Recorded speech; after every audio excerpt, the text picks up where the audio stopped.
Hello, કેમ છો ધોરણ 8ના વાલા બાળકો? મજામાં ને? ચલો હવે આપણે પાઠ 5માં 31 નંબરનું પેજ તમે કાઢો, એ આપણે સમજાવવાનું બાકી છે. બરાબર? તો આપણે સમજીએ, તમે ચોપડીમાં ધ્યાન આપો. તો પ્રશ્ન કરતા છે એસ કાર્તિક, કક્ષા 12, અમર જ્યોતિ ઇંગ્લિશ સ્કૂલ, બંગલુરુ. બરાબર? તો કાર્તિક નામનો છોકરો છે, ધોરણ 12માં ભણે છે અને એને અમરજ્યોતિ નામની ઇંગ્લિશ સ્કૂલ છે બેંગલુરુમાં, એમાં ભણે છે. અને એ છોકરાએ પ્રશ્ન પૂછ્યો છે અબ્દુલ કલામને, कई छात्रों के बड़े बड़े लक्ष्य होते हैं, पर आर्थिक तथा अन्य समस्याओं के कारण वे इन्हें प्राप्त नहीं कर पाते. वे अपना लक्ष्य आखिर कैसे प्राप्त करें? बराबर?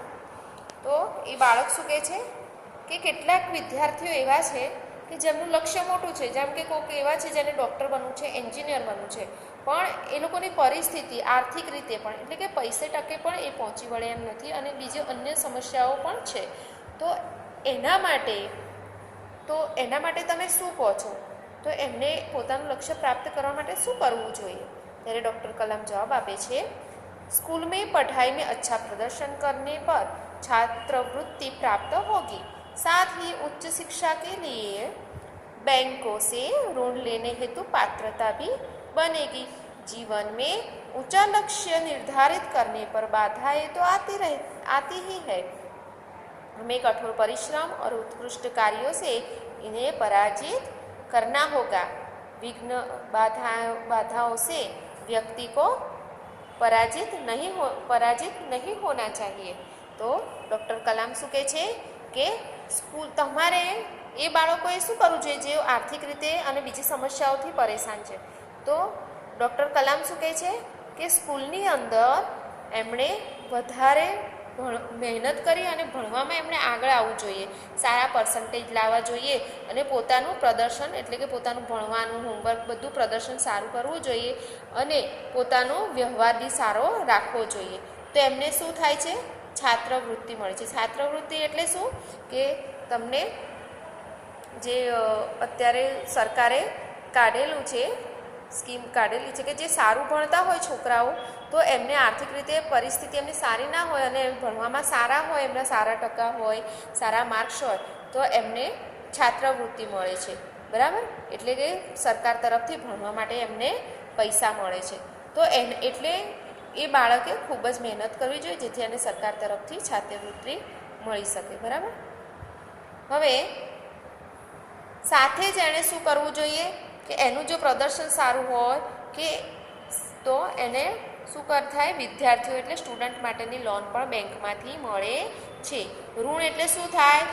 ઋણ એટલે આપણે લોન લઈએ છીએ, લોન કહેવાય ને, તો બેંકમાંથી લોન પણ મેળવી શકે છે. બરાબર? અને પોતાના જીવનમાં ઉચ્ચ લક્ષ્યને પ્રાપ્ત કરવા માટે એણે ઘણી બધી મુશ્કેલીઓ આવે, તો એ બધી મુશ્કેલીઓને પાર પાડવી જોઈએ. એ મુશ્કેલીઓથી ગભરાઈને બેસી ના રહેવું જોઈએ, પણ ખૂબ જ કઠોર પરિશ્રમ કરવો જોઈએ અને સારા કાર્યો કરવા જોઈએ જેથી એ પરાજિત ના થાય. બરાબર? અને ગમે તે ક્ષેત્ર હોય તમારે, બરાબર, તો ધારો કે તમારા સંબંધો છે એમાં પણ એવું થાય, તમારા લક્ષ્ય છે, અત્યારે વિદ્યાર્થીને શું છે કે મારે જે બનવું છે, તો એ બનવાની સામે તમને ઘણી બધી મુશ્કેલીઓ પણ આવે, ભણવાની સામે પણ ઘણી મુશ્કેલીઓ આવે. ઘણીવાર તમે થાકી હારી જાઓ તો એ ચાલે નહીં. તમારે થાક્યા હાર્યા વગર બધા વિઘ્નોને પાર પાડીને પોતાના લક્ષ્યને પ્રાપ્ત કરવા માટે અથાગ પરિશ્રમ કરવો પડે. હવે આગળ પ્રશ્ન કરતા છે, મિથુન કે દ્વિતીય સત્ર, બી લેવલ, AICT અમૃતાપુરી. હવે મિથુન નામનો છોકરો છે, કોલેજના બીજા વર્ષમાં ભણે છે, IITમાં ભણે છે અને અમૃતાપુરીમાંથી એ પ્રશ્ન પૂછે છે कि भारत को विकसित राष्ट्र बनाने में राजनीतिज्ञ की क्या भूमिका होनी चाहिए? राजनीतिज्ञ એટલે નેતા. તો શું કહે છે કે ભારતને એક વિકસિત રાષ્ટ્ર બનાવવું છે, વિકાસશીલ રાષ્ટ્ર બનાવવું છે, વિકાસશીલ દેશ બનાવવો છે, તો એના માટે નેતાઓ છે એમની કઈ ભૂમિકા હોવી જોઈએ? તો ડૉક્ટર કલામ શું કહે છે? જુઓ, जिम्मेदार राजनीतिज्ञ दूरदर्शितापूर्ण नीतियाँ बनाता है. महात्मा गांधी ने निष्ठा के राजनीतिक सिद्धांत को सत्य, अहिंसा तथा निस्वार्थ भावना में डालते हुए ब्रिटिश शासकों के लिए शासकों के विरुद्ध अपनी लड़ाई छेड़ी और वर्तमान राजनीतिज्ञों को अपने कठिन परिश्रम, उत्कृष्टता और पारदर्शिता कार्यों से मार्गदर्शन देना होगा। साथ ही गरीबी रेखा से नीचे रहे लगभग 26 करोड़ भारतीयों के उत्थान के लिए भी कार्य करना होगा। तो શું કહે છે કે એક જિમ્મેદાર રાજનીતિજ્ઞ એટલે કે જવાબદારીવાળો નેતા છે એણે શું કરવું જોઈએ? પોતાની દૂરદર્શિતા એટલે પોતે દૂર સુધી જોઈ શકે, વિચારી શકે કે આગળ અત્યારે હું જે નિર્ણયો લઈશ એ આગળ જતાં દેશને શું ફાયદારૂપ છે અને કેટલે લોંગ ટાઈમ સુધી એ ફાયદા કરતા રહેશે. તો નેતાએ દૂરદર્શિતાપૂર્ણ નીતિઓ બનાવવી જોઈએ. જેમ કે આપણા મહાત્મા ગાંધી હતા, બરાબર, તો એમણે શું કર્યું? એમણે પોતે રાજનૈતિક સિદ્ધાંતો બનાવ્યા, નિષ્ઠાપૂર્ણ એમણે આપણા અંગ્રેજોને સામે લડત આપી, અહિંસા સાથેની, બરાબર, અહિંસા તથા નિસ્વાર્થની વગરની. તો એમનો કોઈ સ્વાર્થ નહોતો એની અંદર, બરાબર, ગાંધીજીનો સ્વાર્થ હતો આપણને આઝાદ કરવામાં નહોતો. તો એમણે શું કર્યું? પણ છતાં પણ એમણે સત્ય અને અહિંસાનો સહારો લઈ અને નિસ્વાર્થ ભાવે અંગ્રેજ સરકારો, બ્રિટિશ શાસકો એટલે અંગ્રેજ સરકારો સામે એમને લડાઈ આપી અહિંસાથી, બરાબર. તો એ લડાઈ આપી એટલે તો આજે આપણે આઝાદ છીએ, બરાબર. હવે તો વર્તમાન રાજનીતિજ્ઞો એટલે કે આપણા જે વર્તમાન નેતાઓ છે એમણે પણ ખૂબ જ પરિશ્રમ અને ઉત્કૃષ્ટતા સાથે અને પારદર્શિતા સાથે કાર્યો કરવા જોઈએ અને માર્ગદર્શન આપણા દેશના નાગરિકોને પણ માર્ગદર્શન પૂરું પાડવું જોઈએ.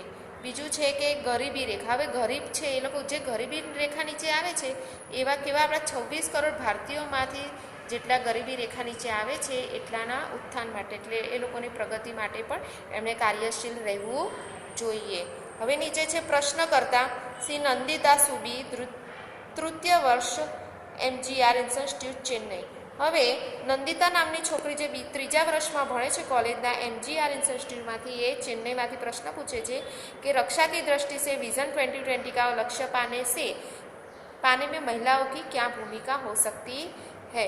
તો ડૉક્ટર કલામ કહે છે, એટલે શું કહે છે નંદિતા, કે રક્ષાની દ્રષ્ટિએ 2020માં આપણે લક્ષ્ય પ્રાપ્ત કરવામાં મહિલાઓની શું ભૂમિકા હોવી જોઈએ, થઈ શકે છે એમની ભૂમિકાઓ. ત્યારે डॉक्टर कलाम कहते हैं विजन 2020 में रक्षा अनुप्रयोग के क्षेत्र के महत्वपूर्ण प्रौद्योगिकियों के विकास पर विचार किया गया है. राष्ट्रीय सुरक्षा की बात भी विजन 2020 का एक अभिन्न अंग है.